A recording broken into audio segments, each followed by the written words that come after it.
Welcome back mga ropa, kwentuhan muna tayo. Pag-usapan natin ng nakakabilib na diskarte na ginamit ng kupunan ng Lakers kontra sa kupunan ng Phoenix Suns. Dito sa game na to mga ropa, naging sobrang intense ang laban kasi nga naging mainit si LeBron James at Dillon Brooks dito sa game na to mga ropa. Pero dito sa game na to, nanalo ang kupunan ng Lakers. Ngayon mga ropa, dito sa video na to, iisa-isa na tingimay-may natin ang pambihira at nakakabilib na diskarte na ginamit dito ni Coach JJ Redick kontra sa kupunan ng Phoenix Suns. Naging sobrang effective ang kanilang diskarte mga ropa. Actually, sa tingin ko nga nagbago ng timpla dito si Coach JJ Redick sa kanyang lineup. Ngayon mga ropa, ito ang game analysis at breakdown sa napakagandang laban ng kupunan ng Phoenix Suns kontra sa kupunan ng Los Angeles Lakers. Simulan na natin to. Okay game. Ngayon mga ropa, dito na tayo magsimula sa may pagbubukas ng third quarter kasi all 62 ang score dito mga ropa. Buong game nga mga ropa ay naging dikitan nga ang laban. At sa pagkakataon na to mga ropa, turnover ang ginawa dito ng kupunan ng Lakers at nakapag-convert ng puntos dyan ang kupunan ng Phoenix Suns. Dito sa game na to mga ropa, maraming turnovers ang kinumit ng kupunan ng Lakers. At dito sa possession nila mga ropa,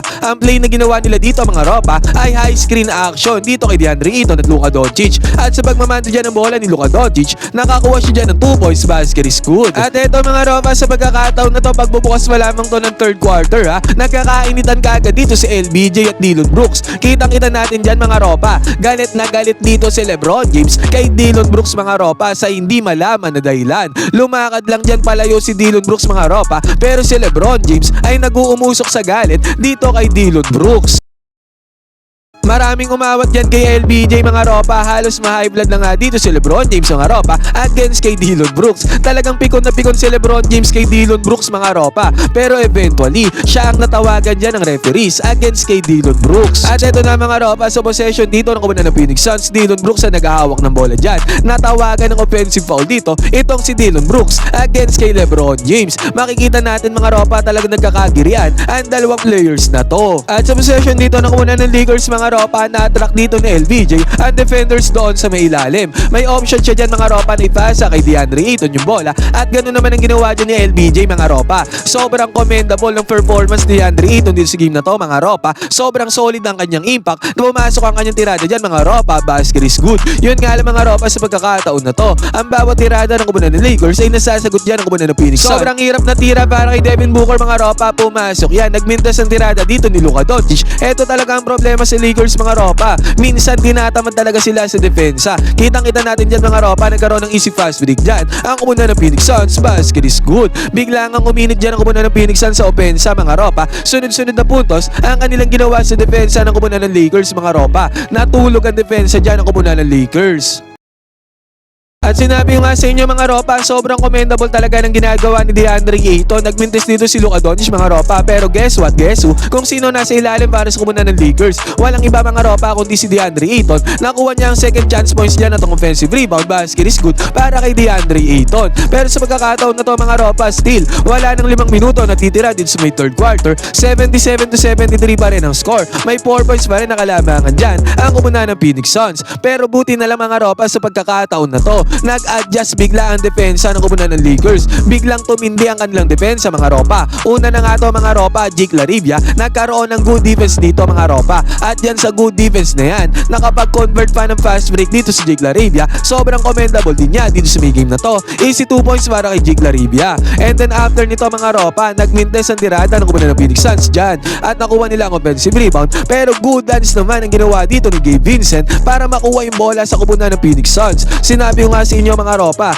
matindi ang depensa bigla ang ginawa dito ng kupunan ng Lakers. Sayang nga lang mga ropa, hindi nakapagpundar si Jake LaRivia ng 2 points ulit dito sa may fast break. At eto ulit mga ropa, tumirada ulit ang kupunan ng Phoenix Suns dito sa may 3-point area. Mintes ulit yan mga ropa. Nakuha ulit nila ang offensive rebound. Pero pagkapasa dyan mga ropa, again, another good defense na naman ang ginawa dito ng kupunan ng Lakers, specifically si Jake LaRivia mga ropa. Kung kahit nakapagpunta na naman ang fast break dito ang kupunan ng Lakers, pasa ni Jake LaRivia papunta kay Jackson Hayes. Highlight play pa ang ginawa dito ni Jackson Hayes. Basket is good. And again mga ropa, ganon ulit sa possession ulit dito ng kupunan ng Phoenix Suns. Another good defense na naman ang ginawa dito ni Gabe Vincent. At dahil dyan sa good defense na yan, na outside yung bola, possession ng kupunan ng Lakers. Pero sa possession dito ng Lakers mga ropa, wala naman silang napuntahan dito. Nagkaroon ng foul dyan mga ropa, pero still, yung good defense na ginagawa ginagawa nila mga ropa bago matapos yung third quarter na to. Yung adjustment sa may depensa ay sobrang commendable mga ropa para magkaroon sila ng run dito sa may third quarter. At again mga ropa, sa possession dito ng kumunan ng Phoenix Suns, ang nangyari ulit dito mga ropa, good defensively ulit ang ginawa dito ng Lakers, courtesy of Gabe Vincent ulit mga ropa. Solid nga ni Gabe Vincent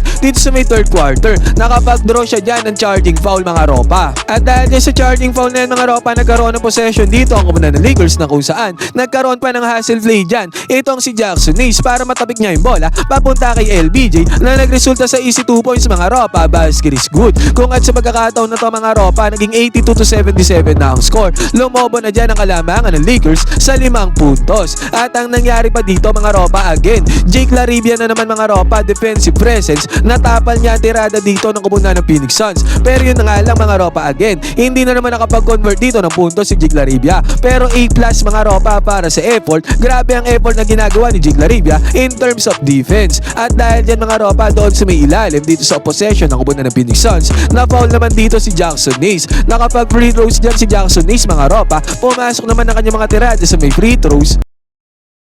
Isa ang pumasok mga ropa, kaya naging 83-77 ang score. Ngayon possession ulit ng kumunan ng Phoenix Suns. At sa possession na to mga ropa, umatake yung kumunan ng Phoenix Suns doon sa may ilalim. Kitang-kita natin ang vertical na ginawa dyan ni Jackson Hayes para magkaroon ulit ng good defense. Napigilan na naman ang kumunan ng Lakers ang opensa dyan ng kumunan ng Phoenix Suns, courtesy of Jackson Hayes. At ang malupit pa dito mga ropa, naswingan pa ng bola dyan itong si Gabe Vincent, enough space, enough separation para pumukol ng 3-pointer mga ropa. At pumasok ang tirada ni Gabe Vincent sa may 3-point area. Basket is good. Kung etong third quarter na to mga ropa ay natapos sa score na 86-77, biglang bumulusok sa opensa ang kumunan ng Lakers dito sa may third quarter, courtesy sa kanilang magandang depensa. Pagbubukas naman ng fourth quarter mga ropa, heto solid na depensa pa rin ang ginawa dyan ng kumunan ng Lakers, this time naman courtesy of LBJ. At sa pagkakataon na to mga ropa, nasundot ulit ni Gabe Vincent ang bola kontra sa kumunan ng Phoenix Suns, pero napunta pa rin sa Phoenix Suns dyan ang bola mga ropa. Pero pagka inbound mga ropa, again, good defense na naman ang ginawa dito ni Gabe Vincent. Another one mga ropa, nakakuha na naman ng charging foul dito si Gabe Vincent para makuha ulit ng Lakers ang possession.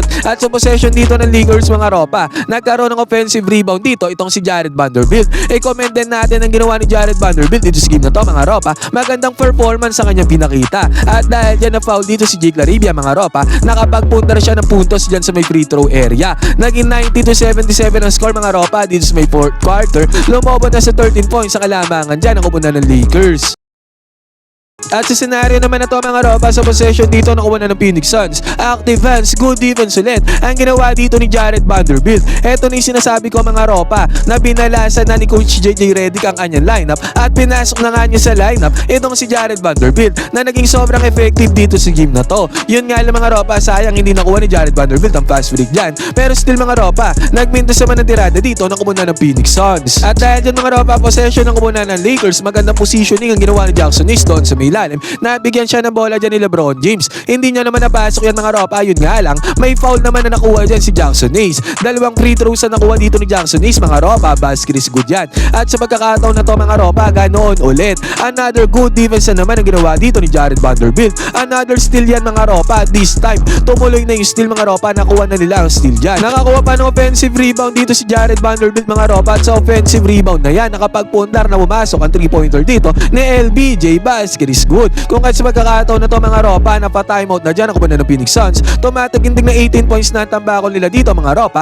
95-77 ang score. Hype nga dyan si LBJ mga ropa, lindig niya kung sigawan dyan si Dillon Brooks mga ropa. At sa pagkakataon na to, another one, sunod-sunod nga, good defense ulit ang ginawa dito ni Jared Vanderbilt. At sa good defense na yan mga ropa, nakakuha na naman ng steal dito si Jared Vanderbilt. At ang tendency outcome niyan, nagkaroon ng slam dunk dito itong si Jake Laribia. Grabe talaga ang impact at effort at ang bag na ginawa ni Jared Vanderbilt dito sa game na to mga ropa para magkaroon sila ng run. Grabing defensive play ang ginawa nila sa pagkakataon na to. Kung kaya automatic ending na 20 points na ang tambakol dyan ng kumunan ng Phoenix Suns.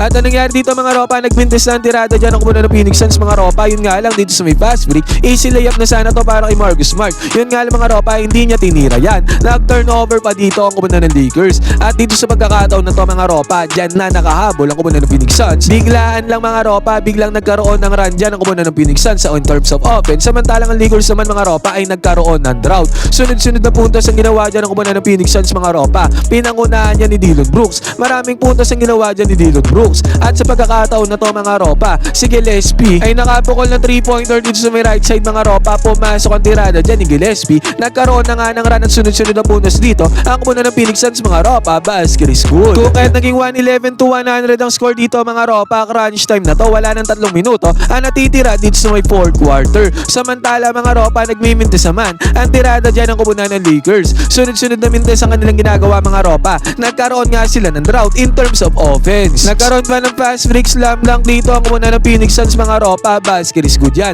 Samantala ang kumunan ng Lakers ay nagkaroon ng turnover dito mga ropa. At sa turnover na yan, si Dillon Brooks sa may fast break ay nakapasok ng kanyang mid-range jumper. Kung kahit sa pagkakataon na to mga ropa, tumataginteng na 111-106 na ang score. Sa isang igla mga ropa ay 5 puntos silang kalamangan dito ng kumunan ng Lakers. 1 minuto mahigit ang natitira dito sa may game. Naging crucial moment nga to mga ropa para sa dalawang kupunan.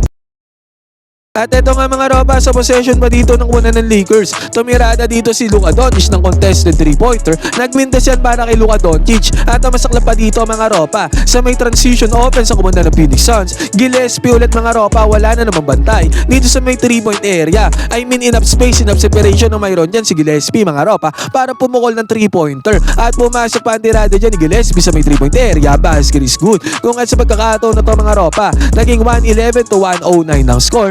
2 puntos silang hinahabol dito ng kumunan ng Phoenix Suns. Buti nga mga ropa, sa possession dito ng kumunan ng Lakers ay nakapagpundar ng clutch 2-pointer dito si LBJ para i-push pa ang kalamangan ng Lakers dito sa huling minuto ng laro. At ang nangyari dito mga ropa, na foul naman si Grayson Allen. 2 free throws ang kanya napasok dito mga ropa. At sa pagkakataon na to, segundo na lang ang natitira dito sa may game. 2 puntos ang kalamangan dito ng kumunan ng Lakers. Pero si Marcus Smart mga ropa, nagkaroon ng open lane dito. At dire-diretso dyan si Marcus Smart mga ropa. Yun nga lang, na-block ang tirada dito ni Marcus Smart na nag-open up naman mga ropa sa fast break ng kumunan ng Phoenix Suns. Mintes ang unang tirada dito ni Devin Booker mga ropa, nakuha niya ang rebound, kick out ng bola papunta kay Dillon Brooks. At yan ay pumasok mga ropa. Sobrang clutch ng 3-pointer niya ni Dillon Brooks. Basket is good. Kung at sa pagkakataon na to mga ropa, na pangawakan ng kumunan ng Phoenix Suns ang kalamangan ko sa kumunan ng Lakers. Pero yun nga lang mga ropa, may action pala na ginawa dyan si Dillon Brooks. Binangga niya dito si LBJ mga ropa, sayang.